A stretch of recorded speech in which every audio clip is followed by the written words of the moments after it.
So, we'd like to welcome Mr. Wendel McCollum. He is the Assistant Superintendent of Michigan City Area Schools. Wendell, first of all, I just want to say thank you for being here.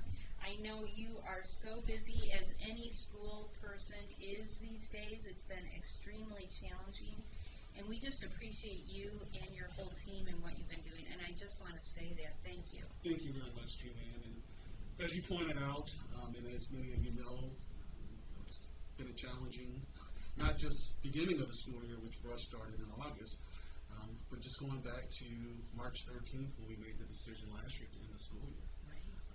And for us to have only a few days to pivot to strictly online only for an entire school year, and have those students, the class of 20, just miss out on all those traditions that people are just used to, as high school seniors. That was tough, but it was great to see those students and the staff in our district and the community just come together and support those students as they moved on. So we had a great send-off with a virtual, not a virtual, but an actual in-person graduation ceremony. Right, I remember seeing that. And then just pivoting to, okay, now how do we start the school year? And from there, starting the school year, everybody planned for in-person, but just like most districts around the state and around the country, we started virtually. And as many people in the community are aware, starting next Monday, we're pivoting to in-person. Yay, Monday. In-person instruction. So right now we have about 70% of our students that will be returning to in-person, and then we have the remaining 30% of our students who will be doing some version of virtual. So we have some students who will be doing online, live, synchronous instruction with their teachers, which they've been doing for the past 9 weeks. And then we have students who are in our virtual academy, which is a self-paced option for students similar to a homeschool type of feel. So they're not going to have a synchronous or live instruction.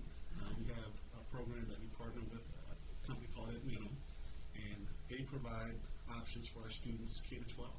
And we've been working with Minimum probably going back 10 years at the high school level, and this is our first year working with students K to 6 using that format. Wow. Well, I know you've been progressive in past years with doing the online, so that was obviously very helpful when you went into this whole program. Yeah. Again, wow, I mean, that's a lot.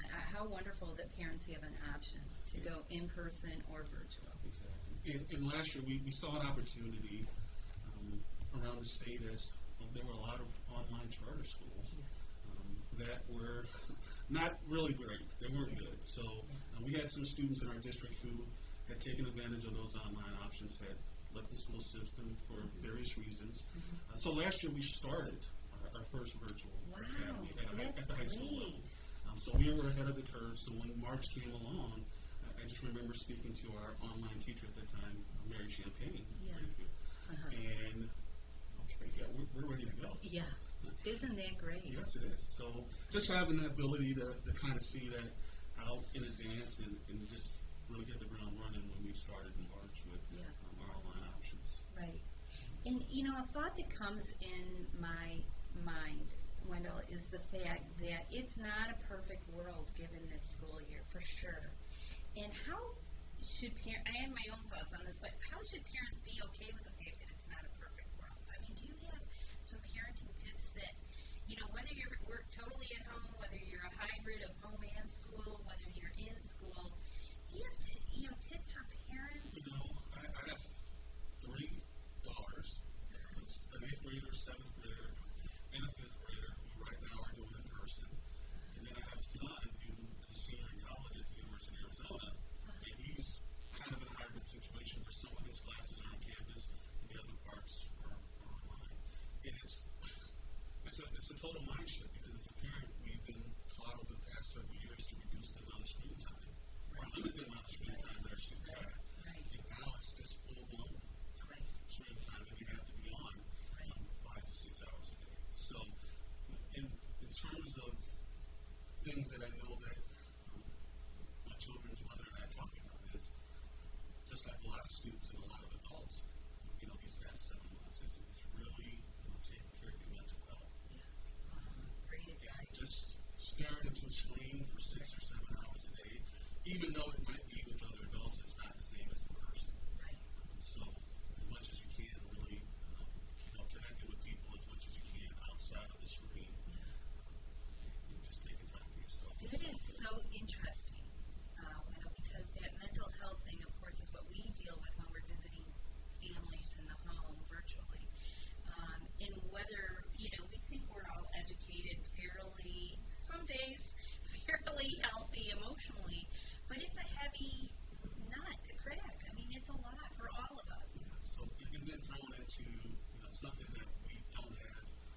solid understanding of the pandemic. It causes a lot of anxiety. So, speaking with parents, for sure speaking with our staff members, because everyone's stressed out right now, worried about work and home. It's definitely a challenge. And I was just laughing the other day, trying to laugh.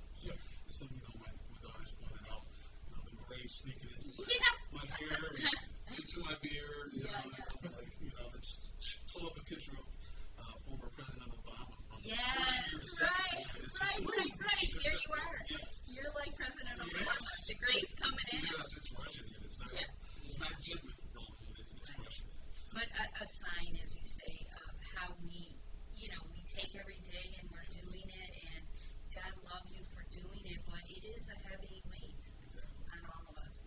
And maybe can you talk to the idea that, I remember having worked in drug and alcohol use treatment centers, we would get students into treatment centers, and the parents were all excited about or upset about the fact that they're not up to par academically. I mean, the reality is, dealing with our mental health, our academic world, really nationally and internationally, just isn't going to be up to par this year for anyone. So can you accept that and be okay with that, and talk to your teachers about any advice for parents on dealing with the poor teachers who are as frazzled as anyone? And really, it's a hard pill to swallow. Yes. If you really, we all want the best for our students, our kids, and we want them to excel. But keeping in mind that across the world, for the most part, 3 months of learning was completely wiped out for students, and that hasn't happened before in our country's history in terms of public education. So just keeping that in mind and knowing that our teachers also feeling the pressure of state mandates, national mandates in terms of students taking tests and passing tests. That it's important for us as leaders in the district to let the teachers know that we understand and we support them. And the same thing with our students. We understand and we support them. So, there's going to be while we've been working these past 9 months or 7 months, we understand that there's still going to be a shift when we come back to the person. Sure.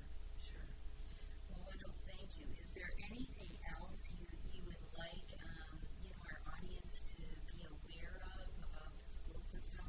I don't know if the camera can pick this up, but we did put out a little promo from our district last week, and just wanting parents to really take hold with this. Swim is our acronym, and just happened to be in the pool the week when we did this. So, as parents, as you send your students off to school, just really checking for those symptoms. Oh, okay. The symptoms that we know that go along with anything with COVID.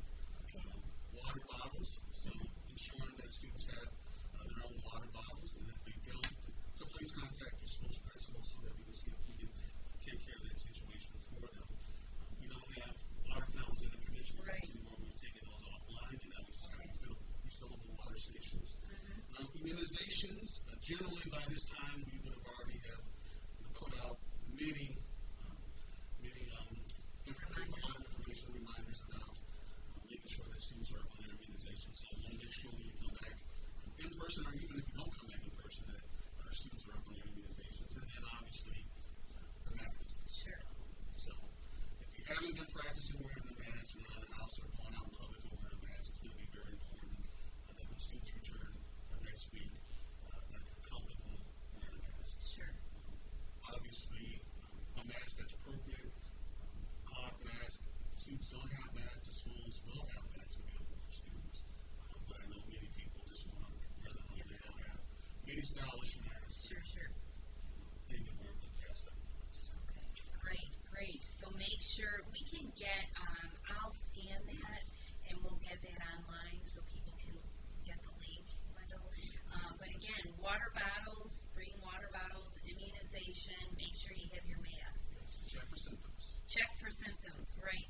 Last thing we want to do is have sick children come to school or a sick